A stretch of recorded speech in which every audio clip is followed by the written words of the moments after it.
Metoda e dokumentimit të argumentuar. Kjo metodë është pikërisht e këtill sikurse edhe quhet. Ajo bazohet në të vepruar. Autori i saj është Phineas Parkhurst Gwimby, nga shteti i Mainit. Dr. Gwimby, themeluesi i lëvizjes së shërimit shpirtëror dhe mendor, ka jetuar dhe ka punuar para afro 100 vjetësh.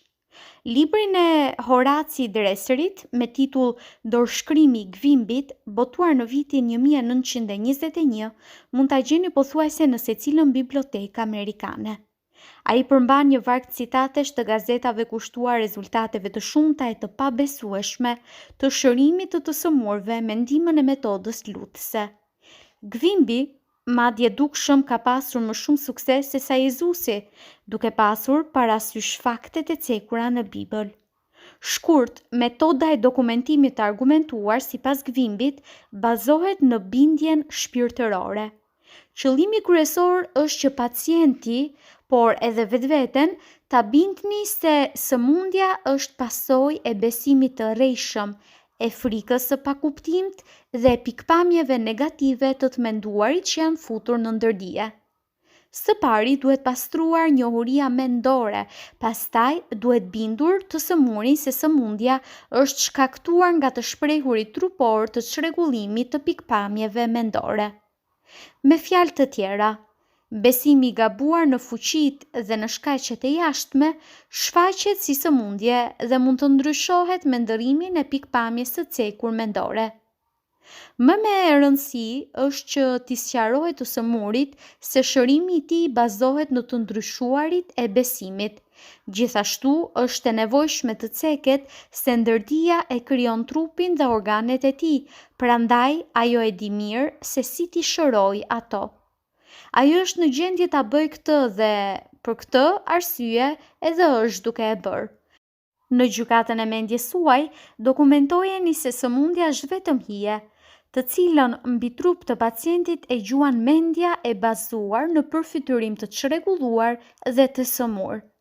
Pastaj, gjurmojini të gjitha dokumentet e njohura të fuqisë shëruese që i disponon i sëmuri.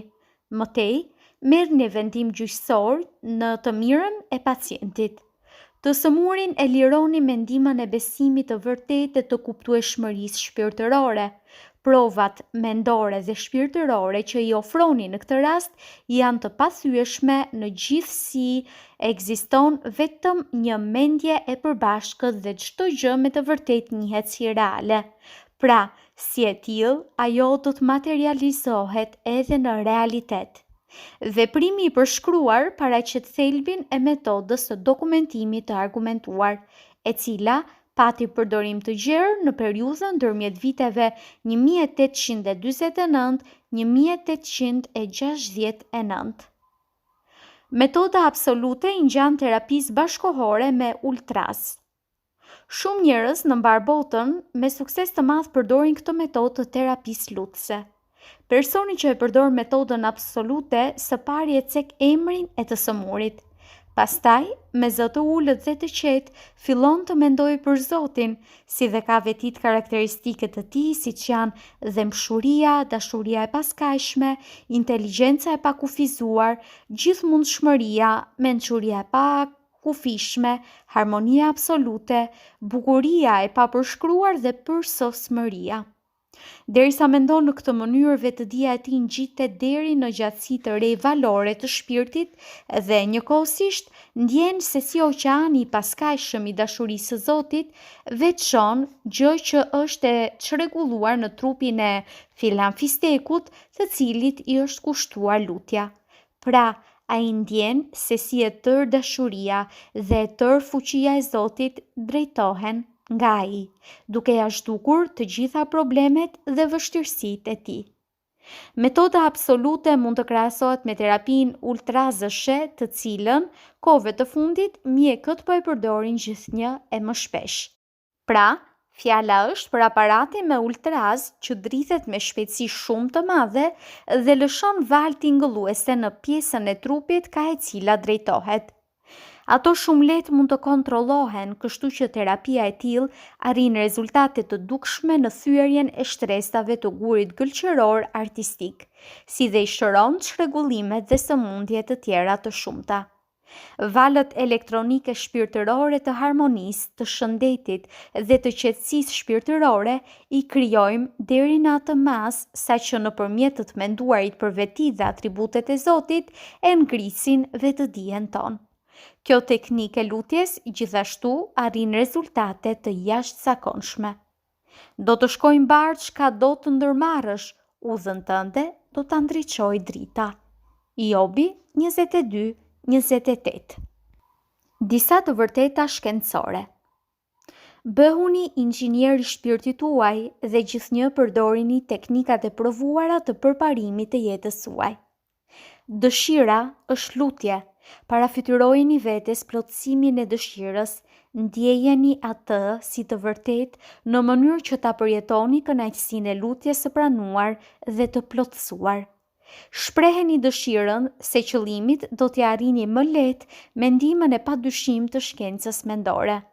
Me ndihmën e mendimeve që i mendoni në studion e fshehur të mendjes suaj, do të ndërtoni shëndet, sukses dhe lumturi të përsosur. Eksperimentoni me vetveten derisa të bindeni se inteligjenca e paskajshme gjithmonë reagon aty për aty në secilin mendim të vetëdijshëm. Ndjeni gëzim dhe qetësi shpirtërore duke parandjerë realizim të sigurt të qëllimit të dëshiruar. Çdo përfytyrim është esenca e asaj që dëshironi dhe fakti të ekzistuarit të asaj që askush nuk e ka parë. Përfytyrimi vlen sa 1000 fjalë. Ndërdia do të materializojë çdo shfaqje që lind në vetëdije dhe që është e bazuar në besim. Largojuni çdo detyrimi a ngarkese mendore gjatë lutjes. Lejoni që t'ju kaploj kotja dhe flitni të bindur se lutja do t'ju plotësohet. Duhet pasur ndërmend se zemra mirënjohëse është në afërsi të thesarit të gjithësisë. Të pohosh do të thotë të thuash, gjërat janë kështu dhe kështu, po qëndrua të vendosur në këtë qëndrim mendor dhe po e ndjet atë si të vërtet, edhe përkundër provave të mundshme në dobi të së kundërtës, lutja do t'ju plotësohet. Krijoni valë elektronike të harmonisë, të shëndetit dhe të qetësisë, duke menduar në bukurinë dhe në lavdinë e mençurinë e paskajshme. Çdo gjë që e ndjeni si të vërtet dhe në mendje e urdhëroni që të plotësohet, ajo me siguri se do t'ju realizohet.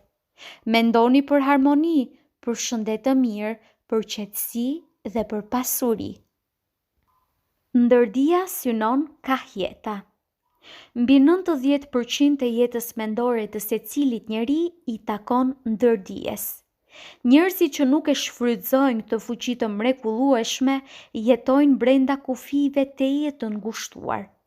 Proceset e ndërdijes janë gjithmonë konstruktive për të gjitha funksionet vitale të njeriut. Ajo punon 24 orë në ditë dhe kur nuk fle. Gjithnjë përpiqet t'i ndihmojë dhe t'i ndalojë të gjitha ndikimet e dëmshme ndaj njeriut. Ndërdia është në kontakt të përhershëm me jetën e amshueshme dhe me mençurinë e paskajshme. Tendencat dhe aksionet e saj gjithmonë janë të drejtuara kahjeta. Nga ndërdia burojnë të gjitha vizionet dhe frymëzimet për një jetë më të mirë, më të suksesshme dhe më të rëndësishme. Bindjet më të thella të njeriut nuk i nënshtrohen rezistencës së kuptimit, sepse nuk rrjedhin nga vetëdia, por nga thellësia e ndërdijes. Ndërdia i drejtohet njeriut përmes intuitës, impulseve, parandjenjës, paralajmërimeve, tentimit, instiktit dhe përmes ideve. Atë gjithnjë e nxit për t'u zgjuar, për t'u rritur, për t'u zhvilluar, për t'u përparuar, për t'u nisur drejt aventurës së quajtur jetë më e mirë. Prirja për dashuri dhe gatishmëria instiktive për t'u ndihmuar të afërmve vjen nga thellësia e ndërdijes.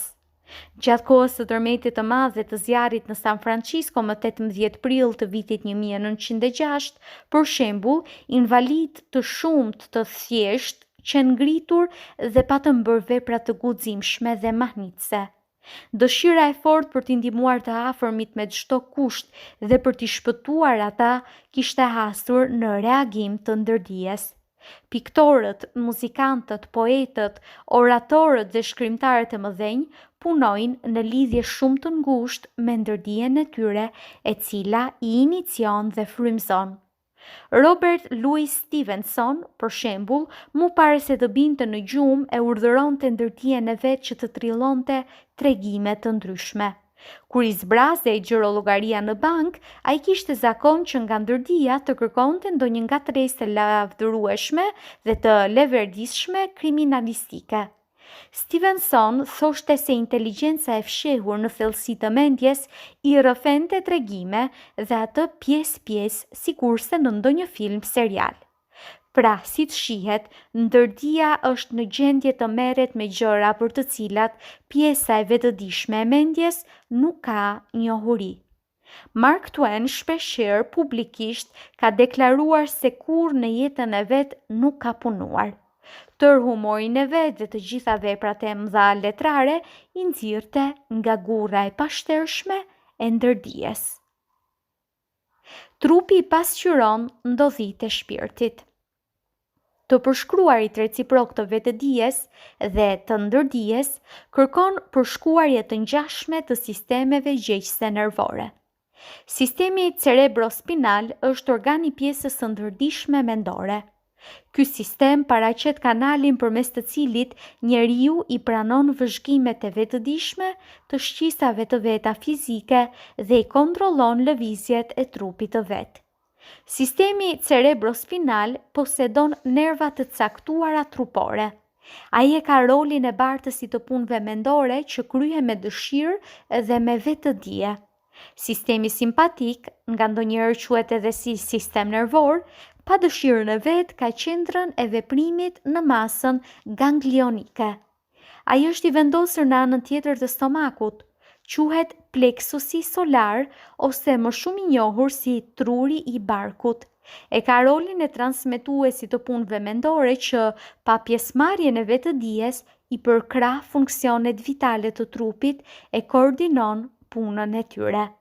Të dy sistemet e cekura mund të veprojnë daras ose njëkohësisht. Thomas Traordi thotë: nervi i quajtur vagus del nga pjesa cerebrale si pjesë e sistemit i cili me dëshirën dhe mendimon e tij e kontrollon aparatin e të folurit, pastaj hyn në kafazin e kraharorit dhe degëzohet në zemër dhe në mushkëri. Së fundi, kalon nëpër diafragmën e humb cipën e jashtme që i karakterizon nervat e sistemit dhe identifikohet me nervat e sistemit simpatik, duke kryer funksionin e lidhjes ndërmjet dy sistemeve dhe duke bërë bashkëdyzimin e njësuar të njeriut në një qenje të vetme fizike. Ngjashëm me këtë, pjesët e ndryshme të trurit janë të lidhura me aktivitete objektive, gjejsisht me ato subjektive të mendjes. Thënë në përgjithësi, pjesa e përparme e trurit u përket veprimeve objektive, pjesa e prapme veprimeve subjektive, ndërsa pjesa qendrore e tij përmban karakteristika të dyja aktiviteteve. Thënë shkurt, të përshkruarit reciprok të aspektit mendor dhe të atij fizik mund të ilustrohen në këtë mënyrë. Vetëdia krijon ide që prodhon dritje të caktuar të sistemit nervor dhe vepron me dëshirë. Kjo, nga ana e vet, ndikon në lidhjen e një lloji dridhjesh rrymore të ngjashme në sistemin nervor të veprimit të padëshiruar dhe në këtë mënyrë e fut idenë në ndërdije si në mesin krijues. Mu kështu, nga të menduarit, lindin faktet objektive. Secilin mendim të lindur në vetëdije dhe të pranuar si të vërtet, truri e përcjell në pleksusin solar, në trurin e ndërdijes, ku bëhet trupësimi i tij, gjëgjësisht ku ai merr formën e vet reale, konkrete. Inteligjenca e paskajshme fut brengën në trup. Po u morët pak me sistemin qelizor dhe strukturën e organeve, si që janë syri, zemra, veshji, mëlçia, mëshiksa e tjerë, do të vëreni se secili organ është i përbërë nga grupe qelizash që e përbëjnë inteligjencën grupore, sepse funksionojnë në mënyrë të përbashkët dhe janë në gjendje të marrin urdhra dhe t'i kryejnë ato sipas sugjestioneve të mendjes qendrore, të vetëdijes.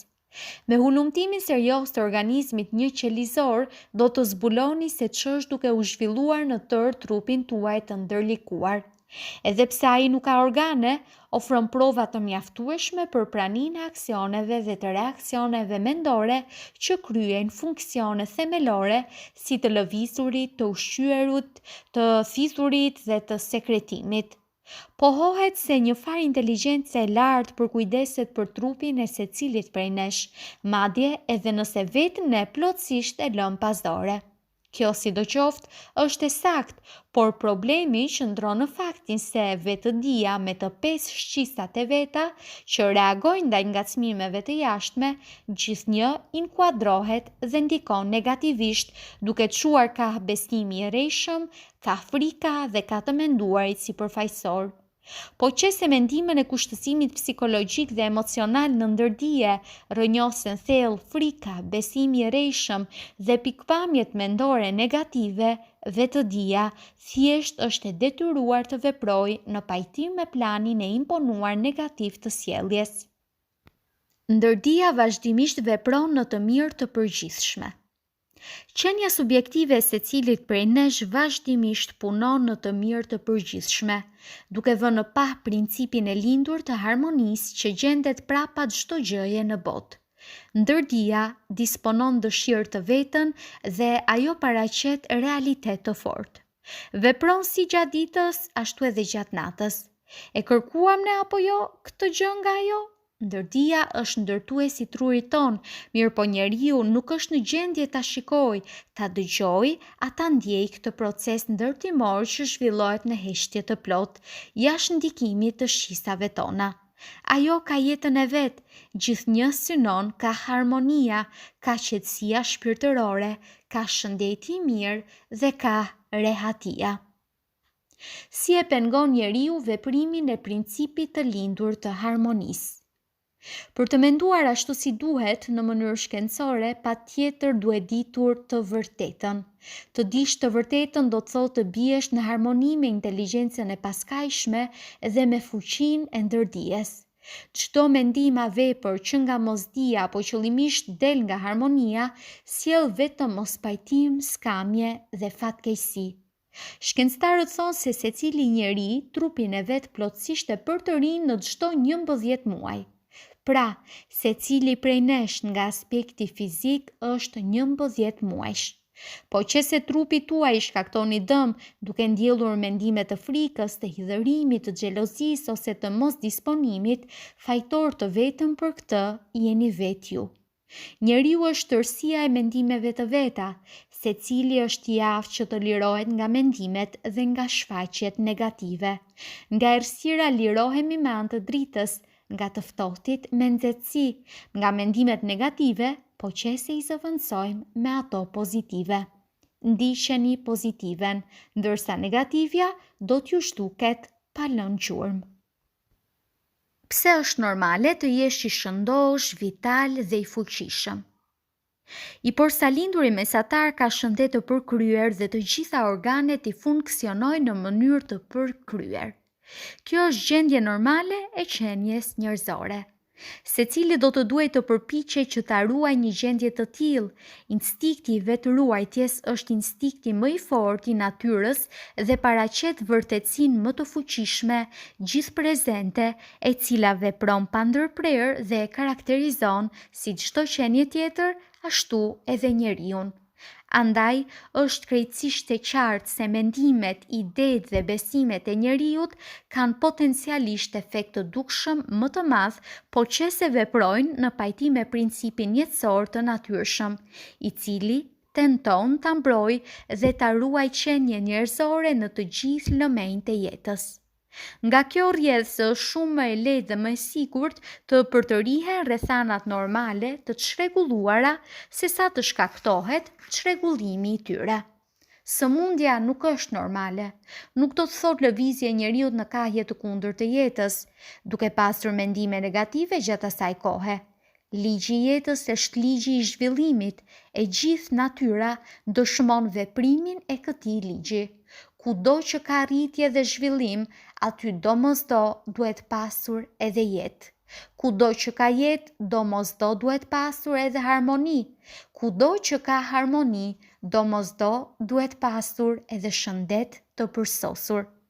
Po që se mendimet i keni të përputhura me principin krijues të ndërdijes, qenja juaj e tërë paraqet pasqyrën e principit të natyrshëm të harmonisë.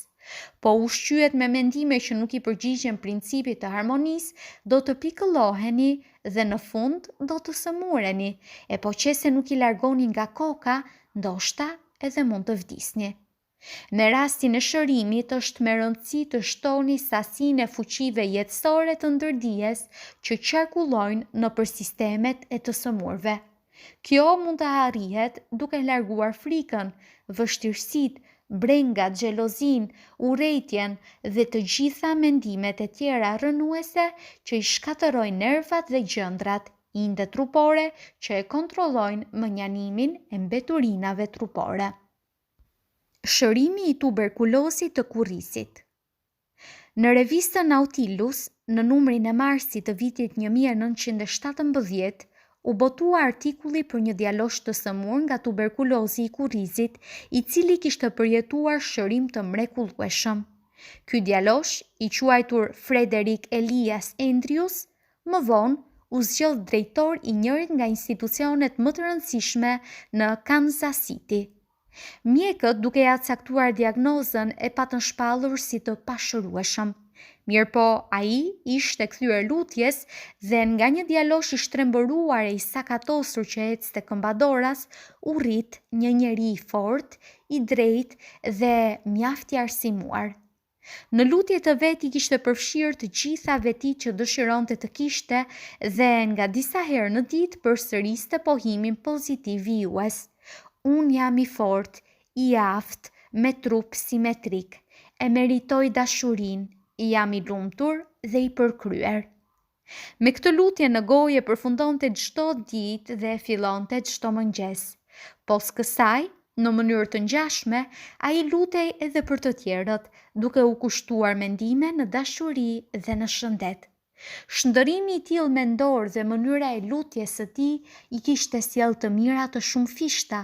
Besimi dhe durimi me të cilat jetonte ja hapën thestarin e përsosshmërisë. Sa po e ndjente, fillonte kundër sulmin me anë të pohimit pozitiv. Mënyra e përshkruar e të menduarit nuk mbetej pa përgjigjen e ndërdijes. Pikërisht, këtu qëndron edhe rëndësia e citatit të Biblës: "Shko lirisht, feja jote të shpëtojë." Besimi në fuqinë e ndërdijes sjell shërimin. Një i ri i përcillte ligjëratat e mia për fuqinë e ndërdijes, pa pritmas ishte sëmurur. Shumë shpejt kishte filluar ta humbte të parët. Mjekët i kishte rekomanduar operacion të menjëhershëm. Në lidhje me këtë, djaloshi kishte thënë vetes: "Ndërdia ime mi ka krijuar syt, ajo edhe do të mi shëroj." Çdo mbrëmje para se të shkonte për të fjetur, veten e vinte në gjendje meditime, gjendje kjo e ngjashme me të fjeturit. Gjatë kësaj, tërë vëmendjen e përqendronte te mjeku i syve. Në të vërtetë e paramendonte mjekun duke qëndruar para tij si dhe duke i thënë: "Ka ndodhur çudia." Po këtë fjali ai e dëgjonte shumë herë për çdo mbrëmje para se ta zinte gjumi i thellë. Ditë pas dite, ai e ndjente zhdukjen e simptomave të sëmundjes. Pas 3 javësh e kishte vizituar oftalmologun e vet, i cili pas kontrolli detaj i mahnitur i kishte thënë: "Kjo është një çudi e vërtet." Ç'i ndodhi në të vërtet? Djaloshi ka pasur ndikim të fortë në ndërdijen e vet, duke përdorur personalitetin e mjekut si instrument, gjëgjështsisht si mjet për bindje dhe përbartje të idesë së dëshiruar.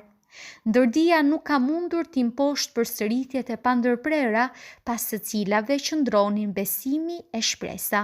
Pra, ndërdia, syrit ja ka kthyer shëndetin, thjesht ka vepruar sipas modelit të përkryer të syrit që e posedonte. Ky është edhe një shembull se besimi në fuqinë e ndërdijes sjell shërimin. Faktet më të rëndësishme nga ky kapitull. Ndërdia është shëruesi i trupit të njeriut. Ajo punon gjatë gjithë ditës. Mendimet negative e pengojnë realizimin e formave jetësore të ndërdijes. Urdhërojeni ndërdijen që të gjejë përgjigjen rreth problemit që ju shqetëson. Gjithnjë veproni kështu para se të flini dhe përgjigjja nuk do t'ju mungojë. Kujdesuni për mendimet tuaja. Secili mendim të pranuar si të vërtet, truri e dërgon në pleksusin solar, por nga e mban vetëm një hap nga materializimi i tij. Duhet ta keni ndërmend se secili njeri është në gjendje ta ndryshojë veten, po qeste ndërdijes së vet ja dhuron planin e ri të personalitetit të vet. Ndërdia është gjithnjë e kthyer ka jeta. Ju duhet të merreni me vetëdijen, ndërdijen ushqejeni me qëndrime të vërteta. Ndërdia gjithnjën reprodukton mënyrën tuaj të menduarit të zakonshëm. Çdo 11 muaj ju keni trup të ri. Ndryshojeni atë duke ndryshuar mendimet tuaja dhe duke qenë të durueshëm gjatë këtyre ndryshimeve. Të jesh i shëndosh është gjë normale, nuk është normale të jesh i sëmur. Secili prej nesh e ka të lindur principin e harmonisë. Mendimet e kapluara me xhelozi, me frikë, me brenga, me vështirësi i shkatërrojnë nervat dhe gjëndrat, duke shkaktuar sëmundje shpirtërore dhe trupore të gjitha llojeve. Çdo gjë që konstatoni me vetëdije dhe e ndjeni si të vërtetë, do të materializohet në mendjen tuaj, në trupin tuaj dhe në aktivitetet e veprimtarisë suaj. Mendoni në mënyrë pozitive dhe vetes hapjani dyert e lumturisë në jetën tuaj. Si të arrihet rezultati i dëshiruar? Shkaqet kryesore të mos suksesit të shërimit me ndihmën e lutjes janë mungesa e besimit dhe përpjekjet tepër të mëdha. Shumica prej nesh e pengojnë plotësimin e lutjes nga paaftësia për të kuptuar plotësisht mënyrën e veprimit të ndërdijes së vet. Në çastin kur ta kuptoni se si funksionon mendja juaj, veprimin e plot e bëni dukshëm më të sigurt. Kur nuk duhet harruar fakti se ndërdia fillon ta kthejë idenë në vepër në çastin kur këtë ide e pranon dhe e përvetëson. Për këtë qëllim, ajo i përdor të gjitha fuqitë e veta të mëdha dhe i vë në lëvizje të gjitha principet shpirtërore të fshehura në thellësi të mendjes suaj. Rregulla e cekur vlen si për idetë pozitive, ashtu edhe për ato negative. Rrjedhimisht, mendimet negative shkaktojnë pakënaqësi, mos sukses dhe tollovi, ndërsa mendimet konstruktive sjellin lirinë, qetësinë shpirtërore dhe sigurinë. Pra, përgjigjja e saktë nuk do të mungojë, po qëse idetë janë pozitive, konstruktive dhe përplot me dashuri. Kështu që me qëllim të pengimit të mos suksesit, është e nevojshme vetëm të nxitet ndërdia për të pranuar idenë e caktuar si të vërtetë. Ligji i mendjes njerëzore do të kujdeset për të tjerat. Kërkesën apo dëshirën tuaj thuajeni me besim dhe me vetbesim, ndërdia do t'ju sjellë përgjigjen e kërkuar. Po përdorë të ashtu quajturin detyrim mendor, me siguri se rezultati do t'ju mungojë, sepse ndërdia nuk e detyron detyrimin dhe nuk do t'i përgjigjet atij. Ajo reagon vetëm ndaj besimit dhe ndaj pranimit të vetëdijshëm. Mos suksesi mund të jetë edhe si pasojë e pohimeve vijuese. Gjërat po më vështirësohen, kur nuk do të marr përgjigjen që dua, s'ka rrugdalje, shpresa më ka humbur për gjithmonë, nuk di ç'të bëj, jam plotësisht i hutuar e tjerë. Mos llogaritni në bashkëpunimin e ndërdijes, po që se përdorni deklarime të tilla. Mendimën e tyre nuk do të ecni as përpara e as prapa, ose thënë më saktësisht, nuk do të arrini askund. Po që se hyni në taksi dhe vozisni brenda 5 minutash, i jepni 10 adresa shoferit, ai do të hutohet në mënyrë të pashpresë dhe sipas të gjitha gjasave do të refuzojë t'ju vozisë gjëkundi. Gjithashtu, e njëjta gjë vlen edhe për ndërdijen. Domosdo duhet i formoni idetë e qarta në mendjen tuaj, patjetër duhet disponuar me definicionin e saktë të problemit. Duhet patur besim se zgjidhja pa dyshim ekziston, duhet ditur se çdo sëmundje ka shërim. Përgjigjen e saktë e di vetëm inteligjenca e paskajshme e ndërdijes. Kur në vetëdije formoni qëndrim të qartë dhe të caktuar pozitiv, ndërdija do të kuptoj se jeni të gatshëm dhe do ta filloj aksionin e vet. Lehtësia e veprimit. Pronari një shtëpie i bën vërejtje instaluesit të ujit se ai kishte marrë $200 më tepër për riparimin e bolerit. Mjeshtri i përgjigjet: ti ka marrë 5 cent për vidhën e thyer, ndërsa $199.95 për faktin se di se ku qëndron problemi. Ngjashëm me këtë, ndërdia është mjeshtër universal, i mençur e i gjithdijshëm, që i njeh të gjitha mënyrat e shërimit të çdo organi trupor ose të zgjidhjes së cili do problem, afarista individual. Mendoni për shëndet, ndërdia do t'ju asigurojë atë. Chelsea, megjithatë, është në të çlodhurit tuaj. Veproni me lehtësi, mos u brengosni për detajet dhe për mjetet, mendoni për qëllimin e fundit. Ndjejeni se problemi ju është zgjidhur, pavarësisht se a ka të bëjë me shëndetin, me parata, me punën tuaj. Përkujtojini ndjenjat që ju kaplojnë, për shembull, gjatë shërimit të ndonjë sëmundjeje të rëndë që keni pasur. Kini ndërmend se ajo që jeni duke ndjerë është gur provues i të gjithë aksioneve të ndërdijes.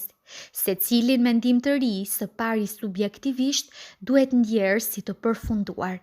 Gjegjësisht jo si të ardhme të pasigurt, por si të sotme të sigurt. Shfrytëzojeni imagjinatën në vend të forcës së dëshirës. Kur i drejtoheni ndërdijes tuaj, është e domosdoshme të liroheni nga shprehia e të kërkuarit ndihmë nga forca e dëshirës. Është e nevojshme të paramendohet edhe në imagjinatën tuaj të paraqitet qëllimi final. Gjendja e të liruarit nga problemi. Intelekti gjithnjë do të përpiqet të dalë në plan të parë për të ofruar zgjidhjen e vet, mirëpo është e domosdoshme që ai të përjashtohet për të mbetur vetëm me një farë besimi të thjeshtë, ashtu siç beson fëmia në çuditëra. Parafytyroni sikur jeni liruar nga sëmundja anë nga problemi që ju shqetëson. Paramendojini ndjenjat që përcjellin gjendjen e të liruarit ndaj asaj që synoni. Mos shkoni rrugëve të komplikuara, mënyra e thjeshtë është më e mira. Si krijon çuditëra imagjinata e disiplinuar? Imagjinata e disiplinuar, gjegjësisht imagjinata në baza shkencore, është mjet mendimën e të cilit arrihen reagimet më të plota të ndërdijes. Siç është thënë më herët, ndërdia është ndërtuesi i trupit dhe mbikëqyrësi i të gjitha funksioneve të tij themelore. Në Bibël shkruhet: atë që në lutje kërkon dhe secilës ja kushton besimin, të jepet. Të besosh do të thotë të pranosh faktin e caktuar si të vërtet, gjegjësisht të jetosh në gjendje të vetëdijes që llogaritet si e vërtet. Po ju shkoi përdore ta mbani një gjendje të tillë të vetëdijes, do ta përjetoni gëzimin e lutjes së plotësuar. 3 hapa deri në sukses. Metoda lutëse përdoret sipas kësaj mënyre veprimi. Vështrimi i problemit, orientimi nga zgjidhja e problemit, të cilin e njeh vetëm ndërdia juaj, çlodhja me bindje të thellë se zgjidhja do të ketë përfundim pozitiv. Mos e dobësoni fuqinë e lutjes suaj me fjalët si kur të mundja t'ja gjeja barin sëmundjes sime. Shpresoj se do të shërohem. Bindeni veten se situatën e keni në duar tuaja, harmonia është në duar tuaja. Lejoni fuqinë e paskajshme shëruese të ndërdijes që t'ju shfrytëzoj si mjet për lirimin e fuqisë së vet. Mendoni për shëndet të mirë, binduni për këtë, pastaj çlodhuni plotësisht. Hiqni dorë nga vetja. Duke u çlodhur, ju e futni ide në ndërdije dhe ja mundsoni energjisë kinetike të kësaj ideje të sjellë rezultate të dëshiruara, gjithsesi realizim konkret të vetvetes. Ligji i përpjekjes reciproke, si dhe pse efekti është i kundërt me dëshirën. Psikologu i njohur francez Coué, ligjin e përpjekjeve reciproke e definoi kështu: nëse dëshira dhe imagjinata janë në kundërshtim reciprok, kjo e fundit patjetër korr fitore. Po qëse për shembull prej jush kërkohet të ecni në përdorasën e shtruar në tokë, me siguri se detyrën do ta kryeni pa vështirësi. Por nëse paramendojmë se dorasa vendoset midis dy muresh në një lartësi prej 10 metrash, a do të bënit madje edhe një hap të tillë të vetëm? Dëshirës për të provuar do t'i kundërvije imagjinata, gjithsesi frika nga rrëzimi. Do të triumfonte ideja më e fortë, ndjenja e rrëzimit dhe përjetimit të lëndimit. Pra, dëshira, qefi, gatishmëria, përpjekja për të ecur në përdoras kthehen kundër vetvetes, ndërsa ideja më e fortë, ndjenja e rrëzimit, pranon ngacmimin plotësues, nxitje plotësuese. Ngarkesa mendore gjithnjë kthehet kundër vetvetes, duke mos gabuar ndaj qëllimit të dëshiruar. Ndjenja e paaftësisë për t'i ndihmuar vetvetes në rrethanat e caktuara e vërshon tërë mendjen, sepse ndërdia gjithnjë është nën kontrollin e idesë më të fortë. Pra, ndërdia nga dy parakushte që i kundërvijen njëra tjetrës e përvetëson më të fortën. Po qëse thoni, dëshiroj të shërohem, por nuk jam i aftë ta bëj këtë, jam duke u munduar, e detyroj veten për të lutur, jam duke përdorur tërë forcën e dëshirës që kam, patjetër duhet qenë të vetëdijshëm për faktin se gabimi kryesor qëndron në mundin që harxhoni. Asnjëherë mos provoni që me forcën e dëshirës ta detyroni ndërdijen tuaj për të pranuar idenë e sugjeruar. Përpjekjet e tilla dënohen me disfat, ndërsa efekti i tyre është e kundërta e asaj që dëshironi. Janë një shembull krejtësisht i zakonshëm. Studentëve gjatë kohës së provimeve shpeshherë u ngjan që për një moment tu largohet e tërë dia. Nuk u kujtohet asgjë dhe sa më tepër që përpiqen e orvaten, përgjigjet aq më tepër u largohen. Mirë po në çastin kur dalin nga provimi, lirohen nga ngarkesa mendore, ashtu që të gjitha përgjigjet e kërkuara befas u kthehen në mendjen e tyre. Shkaku i mos suksesit qëndron pikërisht në këmbguljen e tyre për t'u kujtuar. Ky është shembull i veprimit të ligjit të ngarkesës reciproke. Konflikti ndërmjet dëshirës dhe imagjinatës duhet ta zgjidhni patjetër. Të përdorurit e detyrimit mendor do të thotë të paramendohet se ekziston edhe diçka që i kundërvihet. Kur problemi përqendrohet në mjetet për tejkalimin e tij, mendja juaj nuk ndalet më para pengesave të menduara. Ungjilli sipas Mateu 18:19 thotë: prap po ju them, nëse 2 vetë prej jush këtu mbi tokë të një mendimi luten për çfarëdo sendi, Ati im që është në qiell do t'ua jap. Cilët janë këta 2 vetë? Në rastin ton, fjala është për bashkësinë harmonike ose për lidhjen midis vetëdijes dhe ndërdijes përkitazi me cilën do ide, dëshirë apo përfytyrim.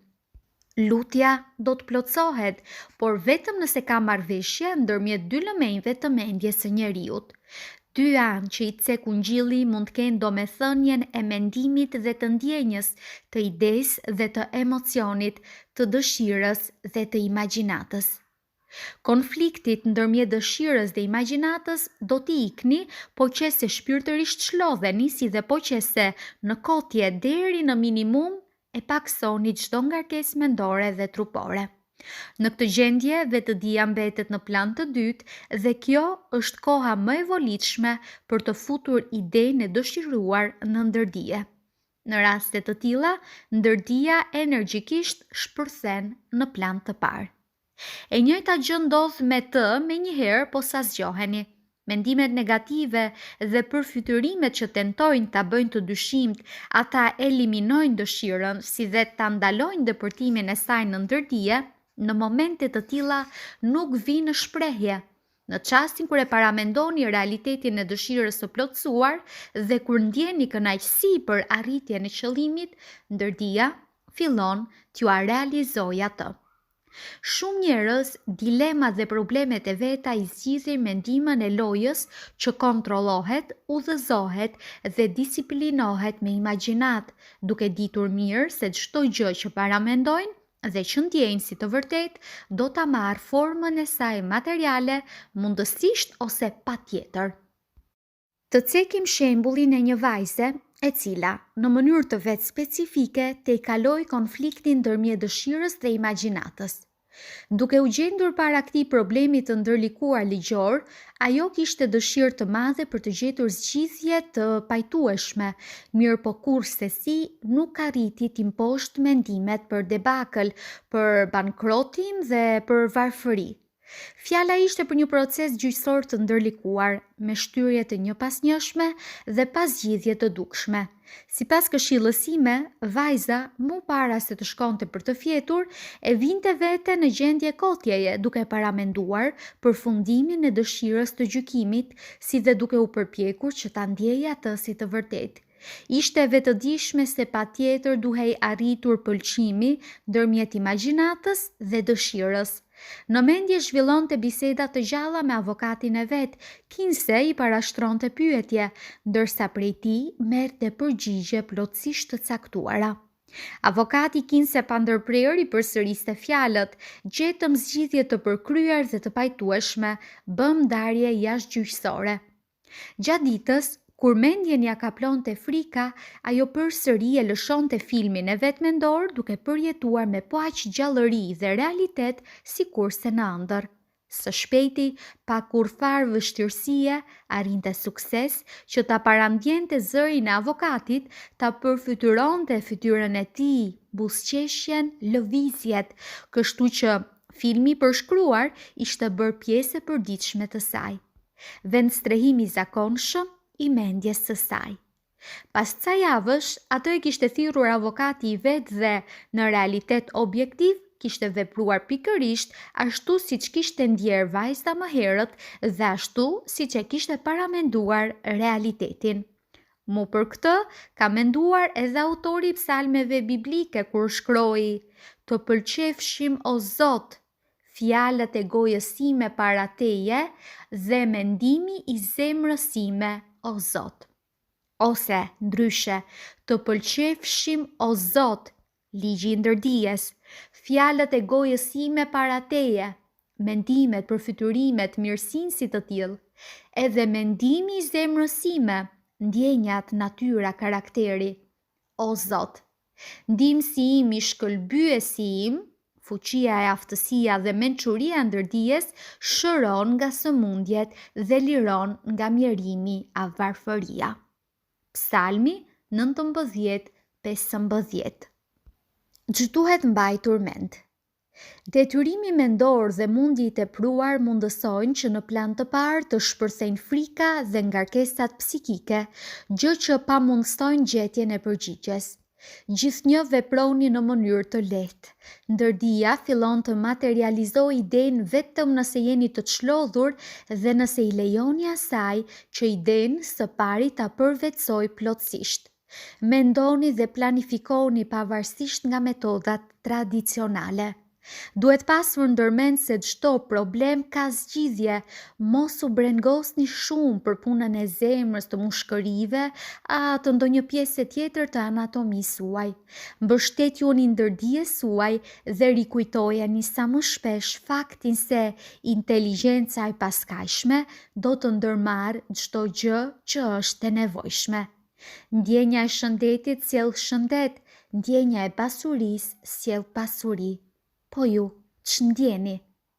Imagjinata është arma juaj më e fortë, vetia juaj më e fuqishme. Paramendojeni të mirën dhe pozitiven, njeriu është i tillë çfarë mendon se është. Në gjendje kotjeje, ju i shmangeni konfliktit midis vetëdijes dhe ndërdijes. Mu para gjumit, paramendojeni dëshirat si të plotësuara. Gjatë kësaj, këmbëngulni, flini të qetë dhe sqohuni të gëzuar.